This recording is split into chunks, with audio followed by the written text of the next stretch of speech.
Today we're talking about GLM-4.6V, which is an open source multimodal model with now native tool use. So when this model actually dropped, there were actually two versions of this model that were dropped. GLM-4.6V, which is a 160 billion parameter model, and GLM-4.6V Flash, which is a 9 billion parameter model.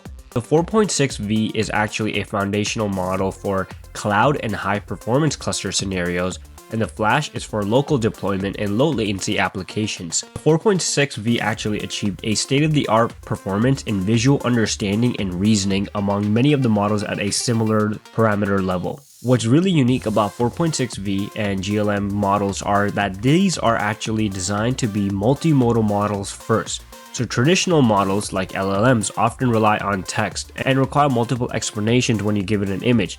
In simple terms, when you give it an image, sometimes you have to describe what the image is and what to do with it. And then you are able to get an output that is multimodal.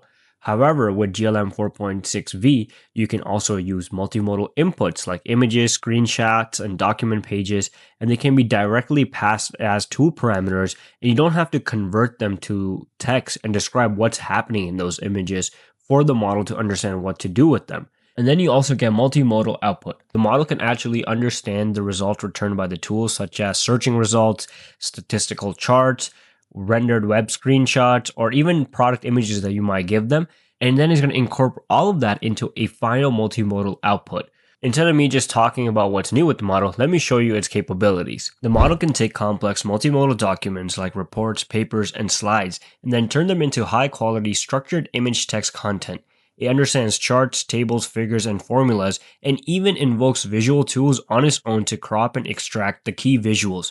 It performs a visual audit as well to filter noise and then compose a polished article that's ready for social media or downstream workflows. The model supports a full end-to-end multimodal search workflow. It identifies the user's intent, triggers the right visual or text-based search tools, analyzes the retrieved images and text, and aligns them, and then reasons over the combined information to produce a clear, structured, visually supported answer. The model is also optimized for front-end development. It can turn design files or screenshots directly into accurate HTML, CSS, and JavaScript. It can then replicate layouts at the pixel level and support interactive editing. Users can circle an element, describe a chain in plain language, and the model updates the exact code automatically. The model supports a 120K visual context window, allowing it to process hundreds of pages or even an hour-long video in a single pass. It can extract and compare metrics across lengthy financial reports or summarize long-form videos while still identifying fine-grained events. Another thing that the model is supposed to be really good at is developing front-end code and designing websites. So it actually has a feature called UI replication. So if you want to select this, what you would do is that you can see there's options at the bottom: visual recognition, OCR scan, visual report, video understanding. So we're going to try the UI replication feature. And I've given a screenshot of this website, which is basically like their store and like everything like that. And the shoes show up here. So I've given it its website, and I'm going to tell it to replicate this website. So let's see what it does. So as you can see, it's currently coding all of this on the side. It's doing this by itself. And it understands that it needs to create a single page React app that looks exactly like the screenshot provided. So it's generating the HTML code at the moment. Okay, so the model is actually done generating, and this actually looks, when it comes to UI and UX perspective, pretty similar to the website. Obviously, the images are not there because like those are different assets, and the model might not have good capabilities to generate images like that, but the font looks pretty accurate. Let me put them side by side and let's see. Okay, so these are the models side by side. If we look at it, it's not bad. Like the font looks pretty similar to what we're seeing here. The side on here is pretty much accurate. Obviously, it looks a little bit different, but it's there. I mean, this is not bad at all. Let's say you have an idea in mind, like a website that you like the design of. You can use this to replicate that website and customize it to your own needs. So this is pretty good. Another thing that the model is supposed to be really good at is understanding video. So we're going to click on this feature now, which is the video understanding feature. And I'm going to use probably one of the pre-prompts that it already has. So we'll do this one, which is shot analysis, decoding shot design and cinematic language. So let's click on that. So it's given this video that we can see here, which is an advertisement for Coca-Cola. What specific cinematic language was used and what are the highlights of the shot design? Additionally, please summarize the core concepts and narrative structure. So it's thinking about all of that, and it has produced a output. So let's see what the output is once it's done generating. All right. So it recognizes that this is a Coca-Cola advertisement, masterfully employs a variety of cinematic techniques to convey its message of real magic.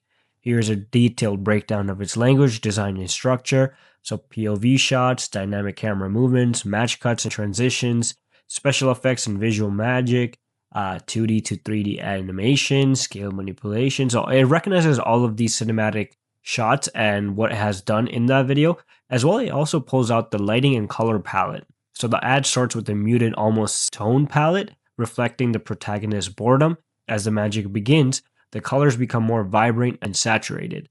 Core concepts are also highlighted. So this is crazy, guys, because like it's able to understand this 1 minute and 52 video, but there have been examples where people have been able to give it a full soccer match and is able to understand who scored at what time and everything like that. So these models are really good, and I think this is probably one of the best multimodal models out there. And number one, it's open source. I've given the model the Nike shareholder meeting document, which is about a 99-page document, and it's pretty dense. Most of these documents are very hard to read sometimes and has a lot of information, but I want the model to analyze the Nike annual meeting document, produce a clear executive summary, identify key strategic priorities, summarize major financial highlights, extract and restate insights from charts and tables. So I wanted to read the specific charts and tables and outline any notable operational updates and risks.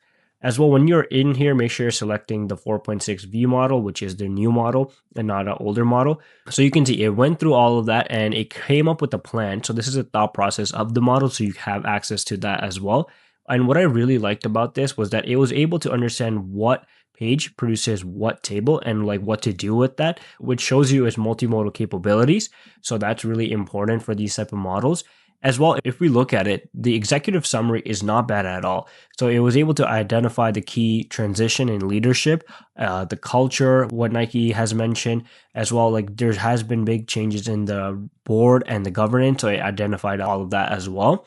And it was able to understand the revenue for the year, which was also below target. So good call out by the AI model. So it's pretty good at understanding this thick document, which was 99 pages. So it lives up to that long context window. And we also have the ability of the model to recognize specific tables. As we can see, it's calling out like page 31, page 29, page 31 here. So we can see that the model is actually understanding and reading these charts and tables, which is a good sign. When you look at the benchmarks, GLM-4.6V has a clear strength profile. It's probably one of the strongest open source models for OCR, chart reasoning, and structured document analysis, and it consistently extracts numbers, reads the tables, and interprets charts at a level you usually see in much larger models. It also performs extremely well on multimodal reasoning, especially with math and diagram-based tasks, and shows high accuracy in spatial grounding, meaning it understands object locations and visual references very reliably compared to other open source models. And then there's agentic performance. On tests like design to code, GLM 4.6V is probably one of the top performing models in its size class, which aligns with its UI to code and interactive editing capabilities. Overall, its strengths line up directly with real enterprise workflows, document intelligence, technical reasoning, and tool-based automation. So this is really good for a model like GLM 4.6V and for open source models out there. So if you're looking for a really good multimodal model, this could be the one. If you enjoyed this video, this is what we do here. Fast, clear updates on the biggest moves in AI. If you want to stay ahead of everything happening in this space, make sure you're subscribed. And if you want the hands-on side, demos, tools, workflows, and everything developers can actually build with, check out the World of AI. We also run a simple no-noise newsletter that gives you the most important AI tools and updates in just a couple of minutes. Subscribe here, follow World of AI, join the newsletter, and I'll see you in the next one.